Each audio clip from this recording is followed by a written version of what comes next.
What's up, everybody? It's Jeffrey Lyles. Welcome you to another edition of Lyles Figure Files. Have some breaking news from Dragon's Chest, which has a whole slew of new DC Multiverse figures from McFarlane Toys. And as usual with McFarlane, I kind of get excited with the listings like, oh, cool. This is some good names that are added to the multiverse. Then I have to consider, is he going to get the scale right? Is he going to make some characters too tall? Are they going to be too short? What's the deal?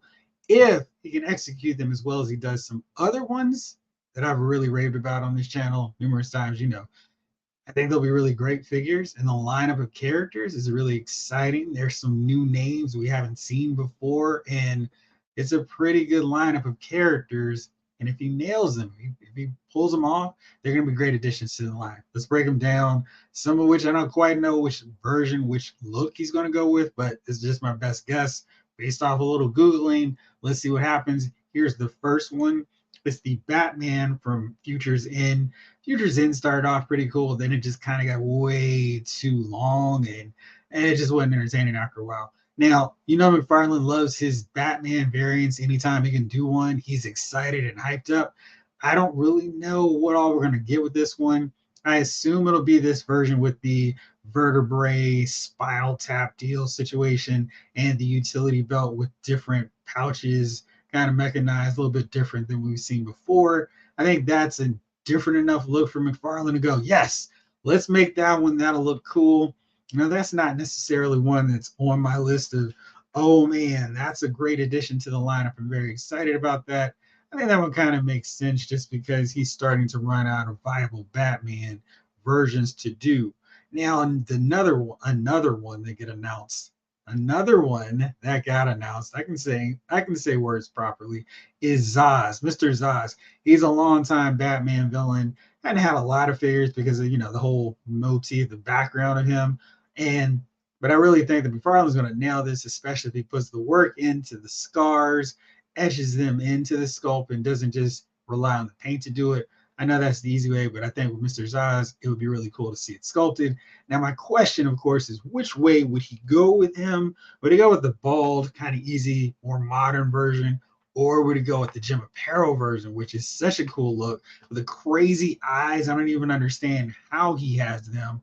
And the hair, I just think that look is a little bit more psychotic, maybe a little bit more like Christian Bale, American Psycho. I like that look for him. I think that would make for a really cool figure and distinguish him a little bit more from, just a random bald guy.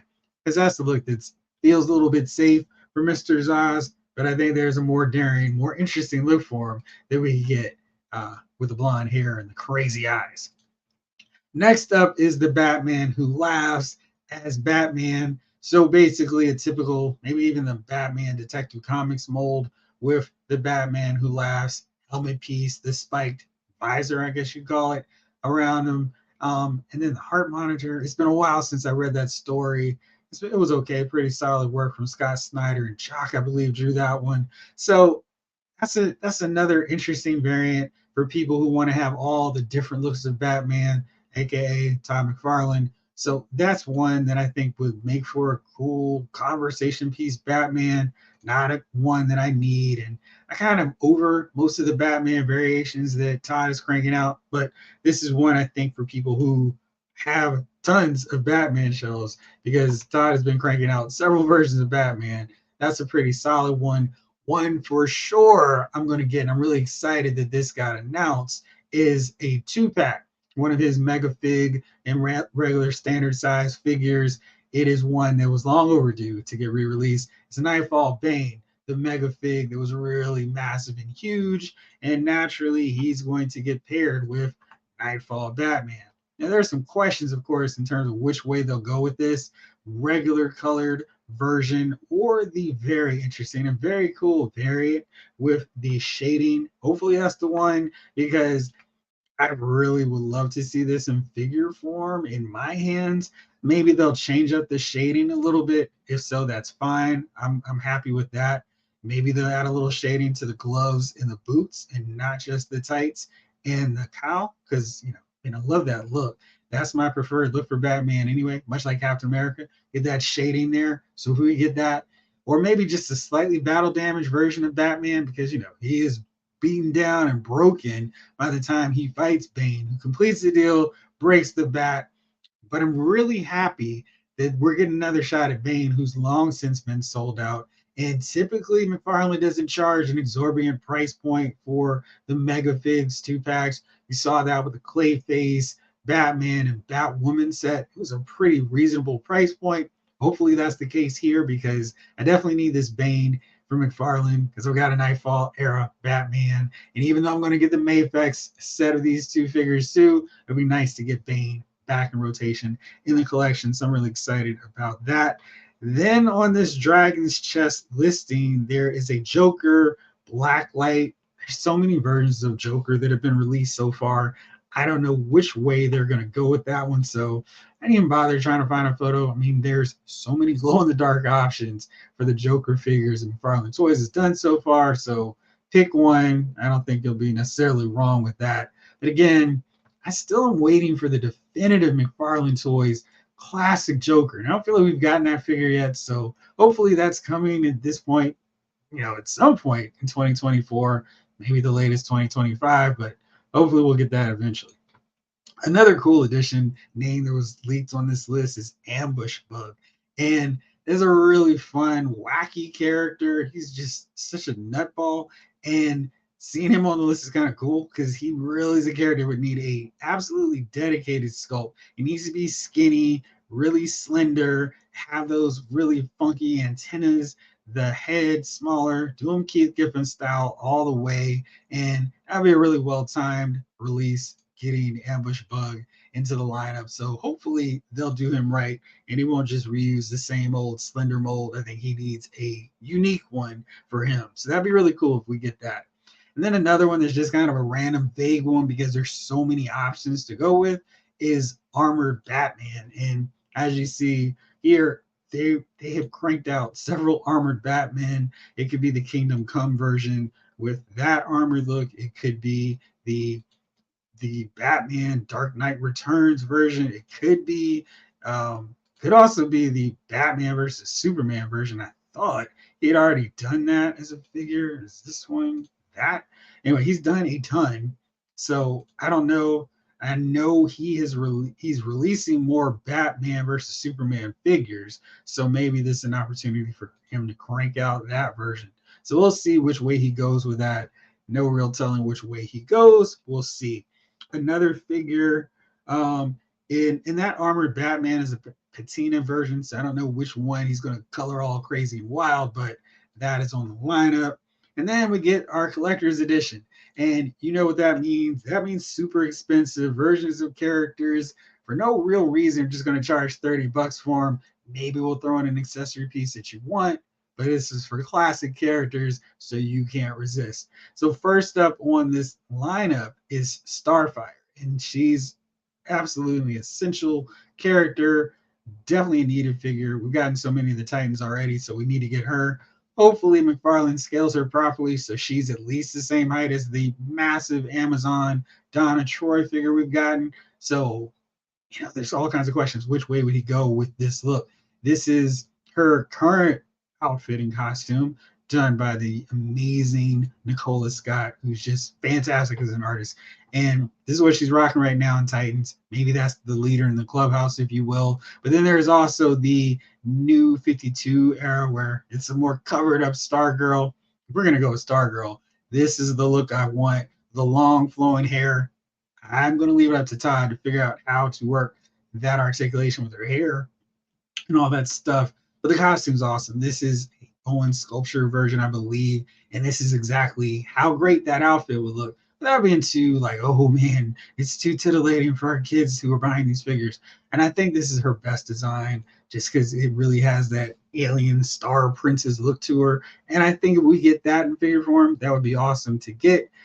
There's so many different versions. I have no which way he's going to go.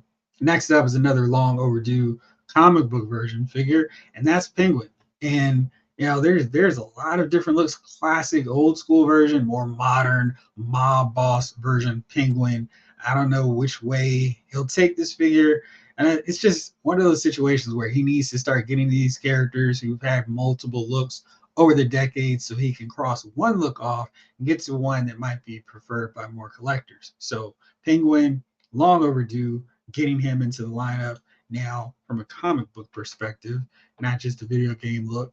Another figure that I'm really happy to see made the cut on this list is Captain Boomerang. He's another one that has two kind of distinct looks. This is more of the movie version. I mean, this is clearly the comic version. This is what they went for, more or less, with the Suicide Squad movie. So that might be the direction he goes with the figure. I kind of prefer not to, because when it comes to Captain Boomerang, this is my look. This is a look that I really wish we got from DC Classics, because they're going to pair them with my Suicide Squad and the Rogues. And I love the whole flamboyant nature of this outfit with the scarf that just flowing around, the skirt piece. I mean, this outfit is wild, and this is definitely a comic book look, and I really want to see this in figure form, even if I don't get it from DC Classics. But I feel like McFarlane's going to go with the more modern, more realistic version.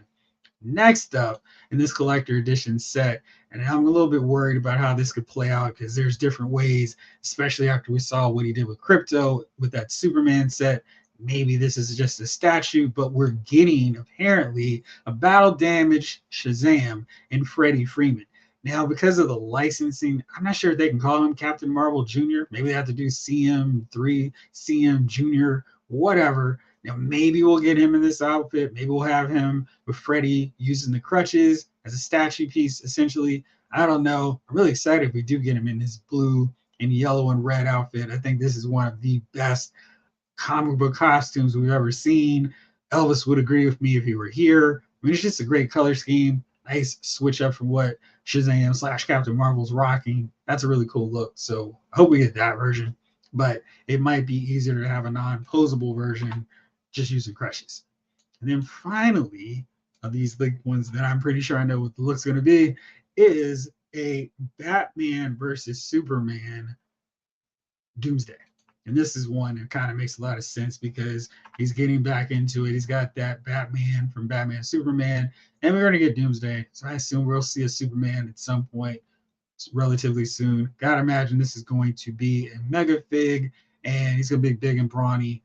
And, you know, I'm sure it'll look cool. I don't necessarily know if I need that. I didn't love that look for Doomsday in the movie, but that makes sense to have the big bad for the movie in there. So we get our Superman, Batman, and Wonder Woman taking them on. I should make for some cool diorama shots, if nothing else. And then there are a couple of figures I'm not quite sure which way is going to go with them. They're vehicles. One is the Tumbler with Lucius Fox. I'm trying to figure out if that's going to be from the Dark Knight with Morgan Freeman's likeness with the Tumbler, or I guess the Batman Begins version, because that makes more sense since he was using the Bat Pod for most of that.